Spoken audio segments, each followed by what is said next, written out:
Back in Britain, what do truckers think of no-deal preparations? The haulage industry says the government needs to do more to reassure them. We have no clarity. We have no clarity over the processes or what's actually really going to happen on day one. But the government would say, well, we have planned for this. There are contingency plans. There will be overflow lorry parks. We've thought this through. I don't think that they've thought it through enough. If we end up with lorry parks in Kent, then I think government have failed. Lorry drivers have another big concern. As it stands, if there's no deal, the special licences that allow British lorries to drive in the EU are due to expire by January. The default position is another permit, whether an annual or a short-term one, and companies are applying for them. But there are currently only 6,500 permits available in the UK for 40,000 lorries.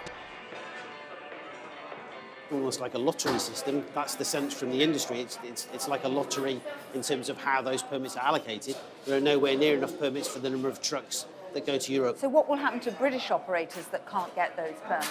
They won't be allowed to go. It's as simple as that. That's going to put businesses out of business pretty much straight away.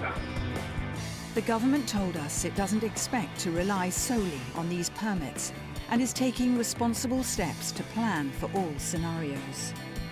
The Haulage Association has gone public with their concerns about government Brexit planning. It's been a really frustrating process over the last 2 years with government. They don't listen to the detail. Richard Burnett says the Secretary of State for Transport, Chris Grayling, warned him to stop speaking out following a briefing last August. We walked away from that meeting feeling like we'd not made any progress, that we'd hit a brick wall. His association immediately issued a press release about the meeting. Richard, hello, it's Chris Grayling. I just want to say how really disappointed I am that you... Within hours, Chris Grayling had left him a voicemail, twice warning him he might not be included in future Brexit meetings. I had intended to involve you very closely in the planning over the next few months, but issuing a press release straight after a meeting like that makes it much more difficult for me to do that.